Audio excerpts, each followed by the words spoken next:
Pernah gak sih ngerasain kayak lagi ngecengin seseorang terus dia jadiannya sama yang lain gitu kan ya? Yang lebih berat lagi apa coba? Curhatnya ke kita, jadiannya sama yang lain. Itu tuh yang paling berat tuh. Aduh, parah itu sih. Kamu ini pernah? Enggak. Jadi kayak curhat sama kita tapi jadian sama yang lain. Atau ujian perasaan kayak diputusin dengan cara yang sangat-sangat santun. Diputusin tapi santun. Kita jadi adik kakak aja ya gitu. Itu tuh santun banget loh. Tapi nyakitnya tuh, sakitnya tuh di mana-mana ya, bukan di sini doang gitu. Dan ada yang lebih santun dan lebih sakit loh. Diputusin dengan cara apa? Dia ngomongnya gini, kita jadi ibu dan anak aja ya. Itu yang paling sakit loh. Dan itu ada ayatnya di Al-Quran, surat curhat. Teman-teman tahu surat curhat? Surat Al-Mujadalah. Kalau kita baca mujadalah artinya curhat. Kalau kita baca mujadilah artinya cewek yang lagi curhat. Perempuan yang lagi curhat. Itu ada seorang sahabiat, seorang perempuan yang soleha banget. Cewek yang keren banget. Dia itu diputusin sama suaminya. Kan diputusin bahasa fikihnya ditalak ya. Punten ke ayahanda, saya suka mentranslate bahasa fikih ke bahasa anak muda. Jadi talak itu kan sama dengan diputusin. Jadi suaminya itu mutusin dia dengan cara yang paling kejam. Kalau mutusin, kita jalan sendiri-sendiri aja. Ya udah kita masing-masing aja. Ya udah kamu pulang aja ke orang tua. Itu masih common ya. Ini diputusin dengan cara apa?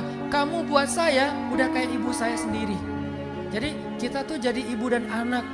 Bahasa fikihnya zihar. Bahasa fikihnya zihar. Tapi bahasa kitanya diputusin dengan cara santun. Tapi itu kejam banget loh. Lebih kejam daripada kita adik kakaan aja ya. Itu lebih kejam lagi tuh. Ini artinya penyebab galau anak muda itu salah satunya masalah perasaan. Termasuk nanti ekspresinya apa? Ekspresinya bisa unfollow. Ekspresinya apa lagi? Delcon. Kontaknya di delete tapi nomornya dihafal.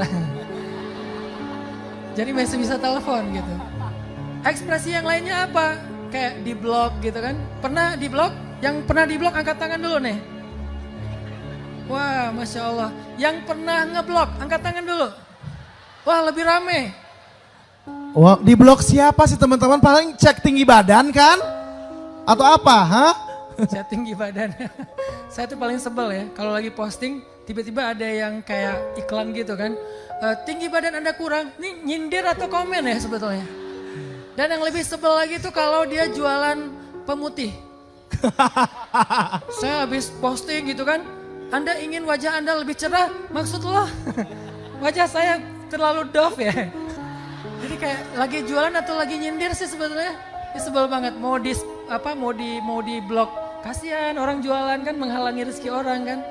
Nah ini ekspresinya kayak delcon, unfollow, terus kayak di blog. Yang mungkin yang santainya ekspresinya live group gitu kan. Pernah live group? Pernah di live sama grup? Nah ini nih lebih berat nih. Live group masih mending ya. Live udah. Di live group, grupnya sepi. Tapi tiba-tiba mereka bikin grup baru di sebelah gitu. Terus kita doang yang nggak diundang. Nah ini yang paling kejam. Saya pernah korban di live sama grup. Jadi kayak pulang umroh gitu bikin grup namanya grup soleh. Gara-gara ada yang baper mereka akhirnya bikin grup satu lagi namanya Soleh 2. Terus kita doang nggak diundang, yang lain semua ada, kita doang yang nggak ada. Ini namanya ekspresi kebaperan. Jadi baper atau galau itu kayak masalah yang cukup serius, walaupun mungkin nggak seperti di Jepang lah, kita doain karena anak muda Indonesia itu tangguh-tangguh Kak Boni. Mentalnya tuh kuat, tapi kalau baper manusiawi. Baper tuh manusiawi, galau manusiawi. Nabi pernah baper nggak? Pernah. Baper itu ada dua ya, ada baper yang positif, ada baper yang negatif. Kalau baper negatif tuh kayak tersinggungan, gampang bete, terus gampang kayak sakit hati sama orang gitu kan. Kalau baper yang positif, baper fisabilillah. Gimana baper fisabilillah? Baper ketika tilawah Al-Quran. La uqsimu biyaumil qiyamah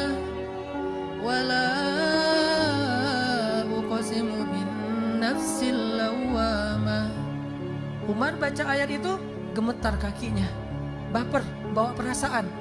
Karena dia tilawah itu pakai perasaan. Ayahsabul insanu allan najma'a 'idhamah bala qadirina 'ala an nusawwiya banana bal yuridul insanu liyafjura amamah yas'alu ayyana yaumul qiyamah.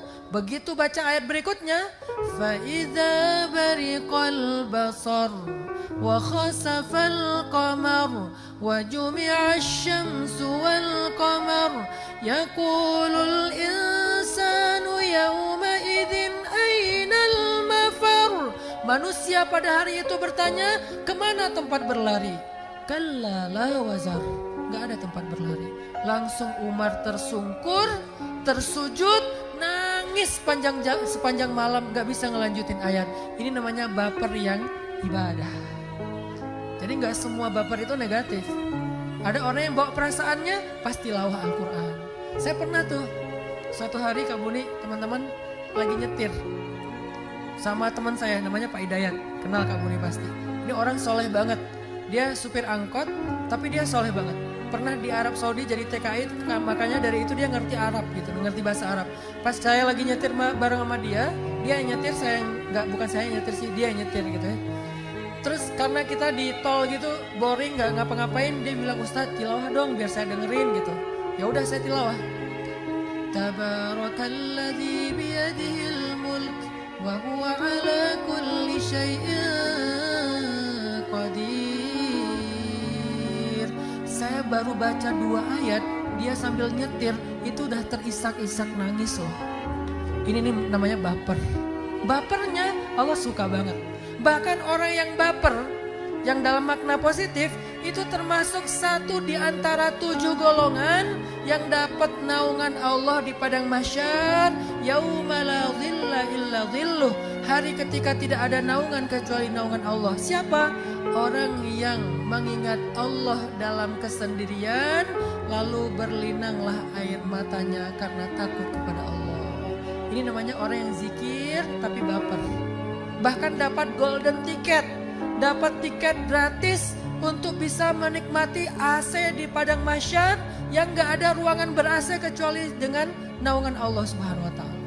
Ini baper nih. Jadi saya baru baca 2 ayat, Pak Hidayat ini udah nangis. Masya Allah, akhirnya saya yang baca aja malu gitu ya. Kok yang baca gak nangis, yang dengerin nangis. Ini baper.